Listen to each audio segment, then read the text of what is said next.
நம்ம இன்றைக்கி பார்த்துக்கிட்டு இருக்கிறது பாரம்பரிய வைத்தியம். பாரம்பரிய வைத்தியத்தில் வறட்டு இருமல். வறட்டு இருமல்னால் தொடர்ச்சியாக இருமல் வந்துக்கிட்டே இருக்குன்னு நிற்காது. அந்த இருமலுக்கான மருந்து தயாரிக்கும் முறையை பார்க்க போகிறோம். ஜாதிபத்திரி, வெத்தலை, சித்தரத்தை, கிராம்பு, தேன்,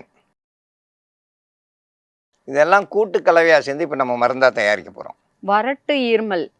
வறட்டு இருமல் தொடர்ந்து வருது அப்படின்னாக்கா உடம்புல எதிர்ப்பு சக்தி இல்லை, நம்ம சாப்பிட்ற உணவில் எதிர்ப்பு சக்தி இல்லை, ரத்தோட்டங்கள் குறைஞ்சி போச்சு அப்படின்னு சொல்லி நீங்கள் தெரிஞ்சுக்கிறணும்.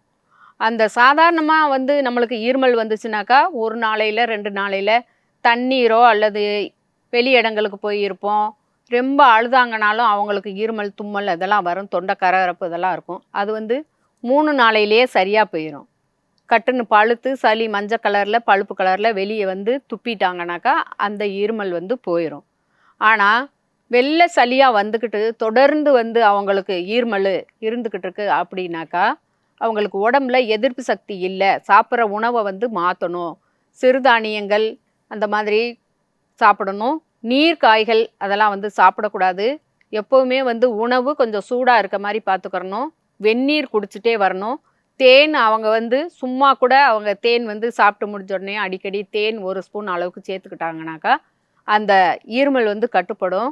தொடர் இருமல், வறட்டு இருமலை கட்டுப்படுத்துறதுக்கான மருந்து தயாரிக்கும் முறையை பற்றி பார்க்கலாம். சாதிபத்திரி, கிராம்பு, சிற்றரத்தை 3ம் அரைச்சி நல்லா ஜலிச்சு பொடியாக எடுத்து வச்சுருக்குறோம். இப்போ இது கூட கொஞ்சமாக தேன் கலந்துடலாம்.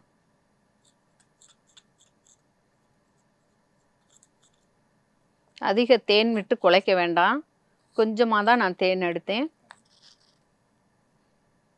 இந்த மாதிரி இந்த மருந்தை ஒரு வெற்றிலையில் வச்சிடணும். இந்த அளவுக்கு காம்பு நீக்கிட்டு இப்படியே வெற்றிலையில் வச்சு மடித்து மெண்டு சாப்பிட்றணும். காலையில் ஒரு வேளை, சாயந்தரம் ஒரு வேளை, 2 வேளையும் தொடர்ந்து அந்த தொடர் இருமல் நிற்க வரைக்கும் சாப்பிட்டுட்டே வந்தாங்கனாக்கா அவங்களுக்கு சீக்கிரமாகவே அந்த வறட்டு இருமல்ன்றது போயிடும்.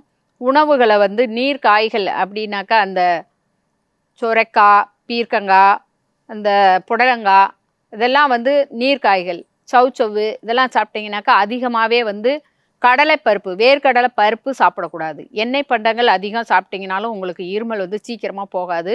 அதனால் மாமிச உணவுகள் இதெல்லாம் தவிர்த்துட்டு இந்த மருந்தை நீங்கள் எடுத்துகிட்டு வர்றப்போ தொடர் அந்த இருமல் நின்றும். வறட்டு இருமல்னு சொல்லுவோம். வறட்டு இருமல்னால் இரும்பிக்கிட்டே இருக்கிறவங்க பக்கத்து வீட்டுக்காரன் என்ன இப்படி இருமிக்கிட்டு இருக்காங்க கேட்ட மனுஷன் இருக்கிறதா வேண்டாமான்னுவாங்க, தவறாக பேச ஆரம்பிச்சிருவாங்க. அதுக்கு முக்கியமாக நம்ம சித்திரத்தை, வெத்தலை, ஜாதிபத்திரி, கிராம்பு, தேன் கலந்த கலவையை அரைச்சி எடுத்து வச்சுருங்க. இதை அப்படியே மென்று சாப்பிட்டாங்கன்னா அந்த தொடர் இருமலானது கொஞ்சம் கொஞ்சமாக கட்டுப்படும். தினந்தோறும் சாப்பிட சாப்பிட சாப்பிட அந்த இருமலே இல்லாமல் போயிடும். அந்த இருமலே இல்லாமல் போயிடும். அந்த தொடர் இருமலுக்கு இது ஒரு சிறந்த மருந்து. இந்த மருந்தை பயன்படுத்தி பயன்பெற வேண்டும் என்று கேட்டுக்கொள்கிறேன்.